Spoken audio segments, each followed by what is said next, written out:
Mayong adlaw kaniyong tanan nga nagpaminaw karon ning atong tulumanon, kini ang akong suliran. Labi na kaninyo Dr. ni Obra ug Dr. ni Ilin Bathan. Ingon man sa mga artista nga maghatag kinabuhi ning akong suwat suliran. Ako si Rojo, 24 anyos, ulitaw, taga Cebu. Punto medikal kining akong suliran. Kabahin kini sa akong mata. Aron yung isabtan, ingon ini ang mga panghitabo.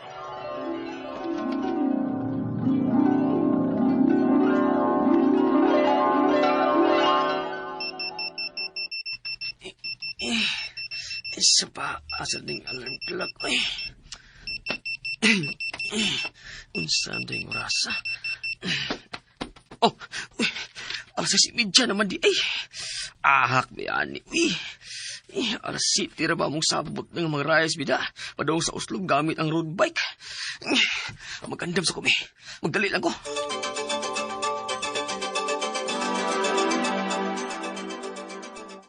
Mga bro, pasensya kaya, karon ko naabot. Gaya na ko kamataw eh. May noon nga nakaabot na ka, bro. Sige, big tawag nimo. Di ka mo tubag. Mao di kay dugay ka kabata. Okay, may nagsabot-sabot kami. Basta 7:30 ya, di pa ka mabot. Agi ka namin. Lagi mga bro eh, pasensya juga kayo. Ya, sama na, tara. Sana. Kay laylayo para batong atong atuan. Okay, let's go.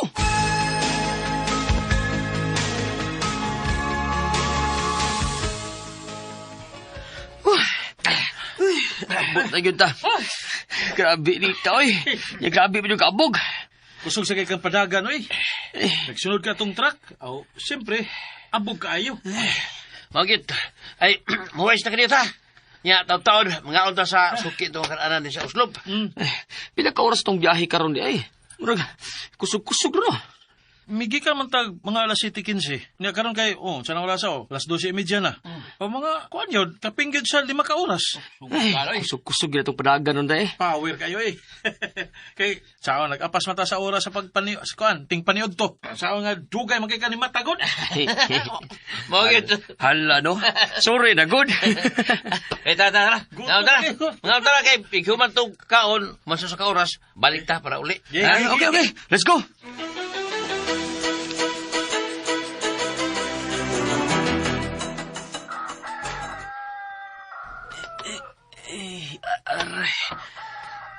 Kita sa ulawas eh.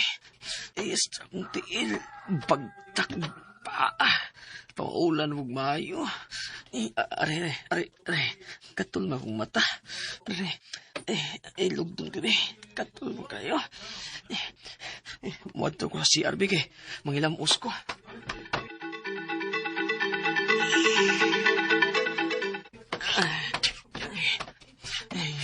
Ganom ka na akong mata, katulog kayo. Ganom niya akong mata. Puwa man kayo. Naun sa magkani.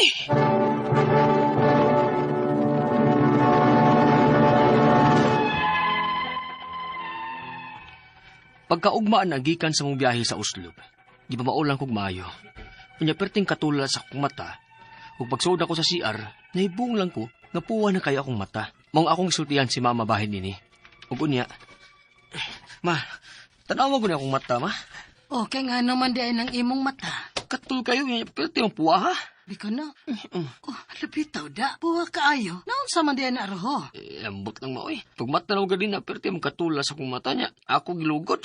Nga nung imong masad tao ng gilugod, oy, waunta na ni mulugda. Namuwara tingali na, kay imong gilugod. Kaha, ma? Sige lang, mawaraon niya na inig taod-taod. Basta ayaw na naglugda o kusab, ha? Kay basig ma-infected unya hinuon na. Sige, ma.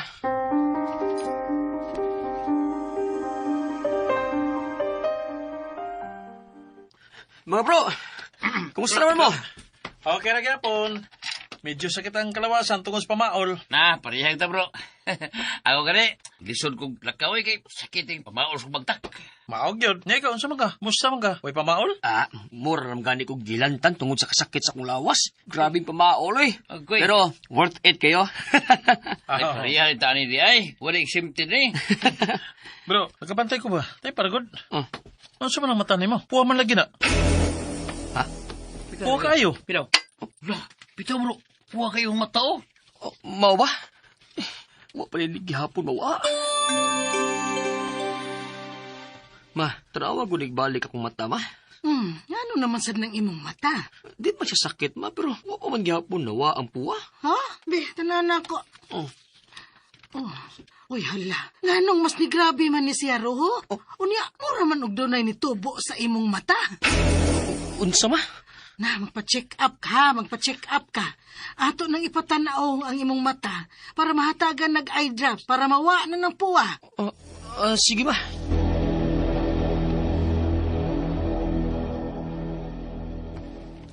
Base sa akong pag-examine, akong nakita usa kini ka pterygium, sa Tagalog pa pugita sa mata. Unsay pasabot na, Dok? Usa ni siya kaunod no nga mitubo og mikatag sa puti sa imong mata. Mao ba, Dok? Unya, Dok? Delikado ba ni siya? Oh, hinoon, harmless ra ni siya. Unya, Dok? Unsa mo sad nga tambal ang makaayo ani, Dok? Kanang eye drop? Wa ni siya kaayuhan, og dili ni mawa og eye drop ra. Unsa, Dok? Unya, Dok? Unsa may tambal ani? Need yun ni siyang operahan, sir. Pero as of now, dili pa siya pwede kay gamay pa kaayo siya. Maghuwat pa ta nga motubo ni nga moabot og 3 cm, una pa siya maoperahan. Unsa, Dok?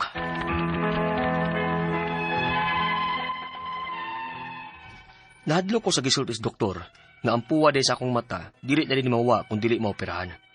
Unya, kinahanglan pa day mi nga magpaabot nga maabot ang kadakon sa pterygium sa akong mata hantod nga ma 3 cm. Ang ako mga pangutana mao kining mosunod. Unang pangutana, dunay kalit kani tubo sa akong mata, unya puwar ba kayo? Matod sa doktor nga pterygium kuno ni ug dili kuno ni mawa kung dili operahan. Sakto ba? Dili di pwede mawa ang pterygium kung eye drop lang ang itambal. Ikadawang pangutana, hilig ko og bike sa una. Mainitan, mauwanan ug maabugan. Ug matod sa doktor, mao kuno ni ang rason kung nganong nagka-pterygium ko. Sakto ba? Ikatulong pangutana. Nagpa-check up na ako sa akong mata, apan tungod sa akong kahadlok, wa na ko mangutana sa doktor bahin ini. Kining pterygium, delikado ba ni siya kung dili ni siya matambalan o maoperahan? Makabuta ba ni? Ikaw o katapusang pangutana. Gusto ko magpa-check up og balik. Ilabi na sa inilang nga doktor. Doon na ba po'y ma-recommend? Kaya ganahamang gud ko magpasikan opinion. Kaya nagduda ko sa doktor nga akong giduol permiro. Palihog, tabanging tambagi ko.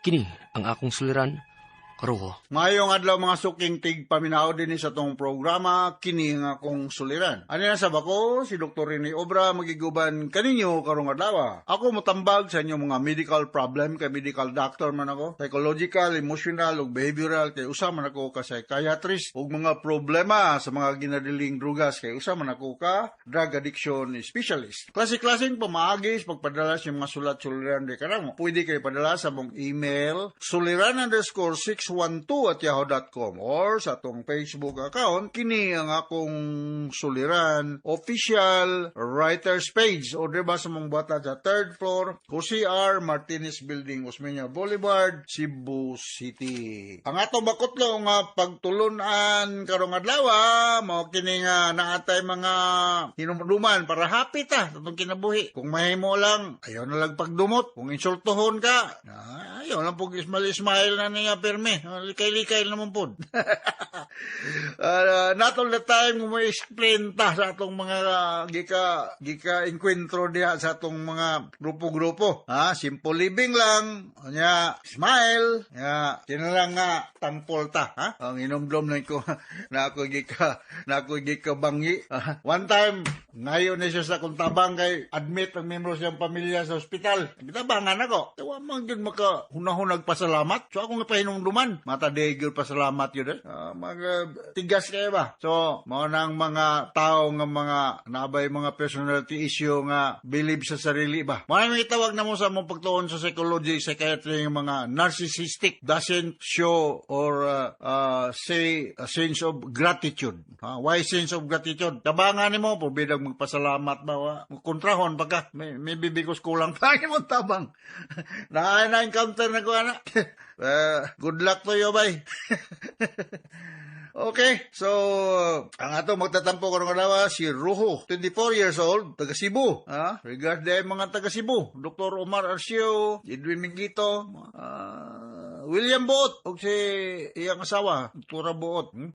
Bago lang nako naghimamat si Doktora Ibon Messina, kuy apelyido ni Ibon Lanusa. Akong classmate sa una niya, nag-teach ni siya sa Matias y Chasnar Memorial College of Medicine. Sila na Roy Intienza, no? Naanay sila diya. Ngayong bitatong pag-reunion na mo sa mong grupo. So, kinsa man ninyo din hining balik og eskwelahan para mo take part actively sa continuing medical education. Si Ibon raw ako, although wala ko karon. Ikapoy na lang ko.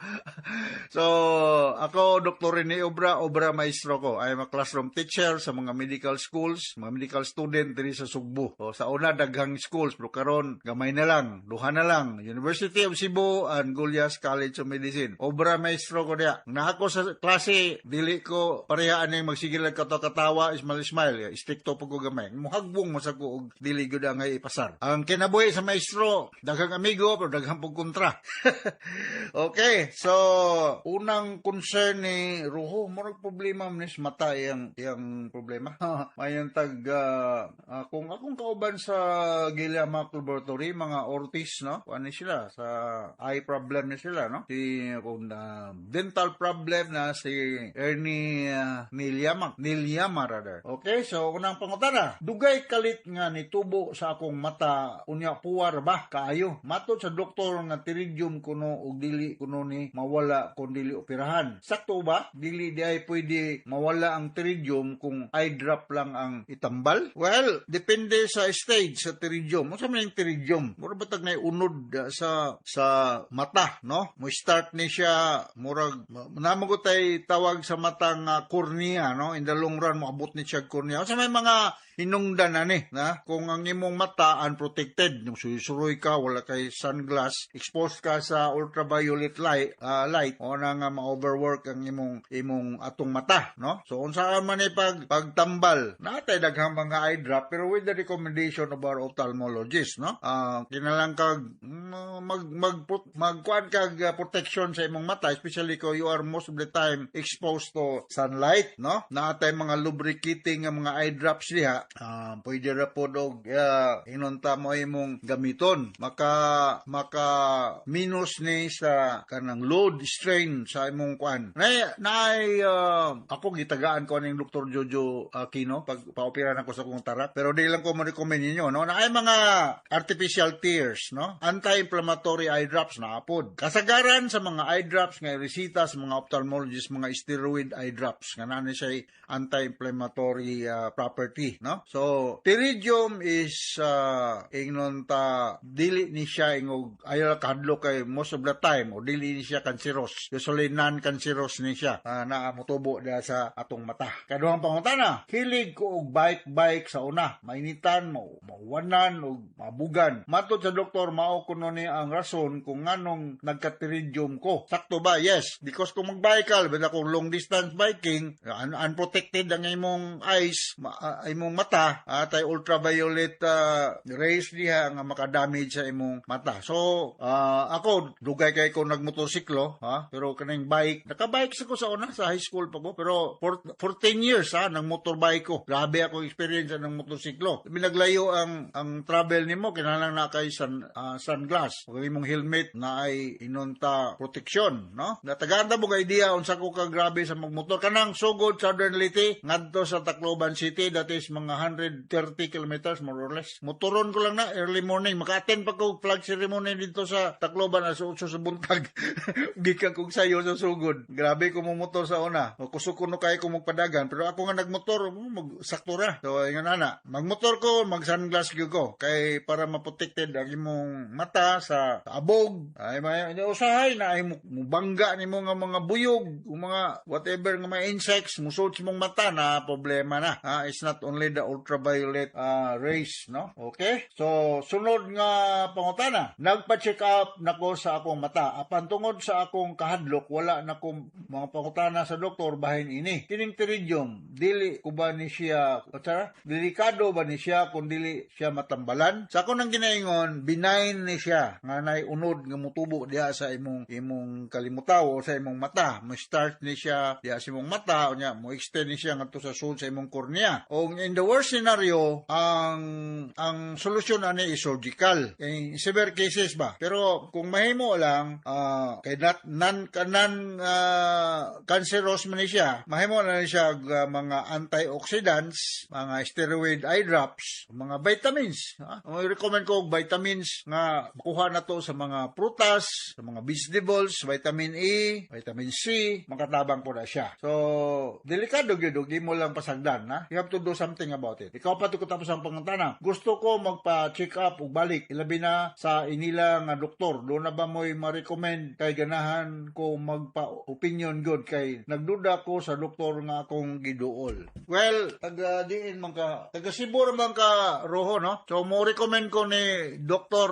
Jojo Aquino diya sa Veles o diya sa Perpetual Socor Hospital. Nila, nag-recommend ko, Doc, ni Dr. Rene Obra. Oh, ganahan ka diya sa maternity hospital na diha ang clinic ni Dr. Edward Tan. Ngita lang opinion nga kuan, second opinion, ha? Na ako'y kauban dito sa Giliamak, Dr. Ortiz, no? They are also catering to mga eye problem. So, pumili lang mo na, ha? I-drop lang ako ngan. Kaya para nga, basig-basig, pangyoon mo sa ilang professional pay. Mo charge mo ginang doktor. Kaya hindi mo charge ang doktor. Wabaya may mga malita-malita nga mga kwarta, mga dagko, nga mga negosyo. Diba, puya mong iso sa mong pitaka o di mo charge. Charge yun. Ha? Pero, kung pangyoon, mas maayo. Alright? So, nakasabot ka sa kung explicar ni mo, Roho, o di sa Cebu City. Nagkana na itong mga suking tagpiputing paminaw din sa Cebu City, no? Ngadto sa si Runa Inok na sa Pasil, ha? Musta na hinaot nga na okay na si Dr. Albora?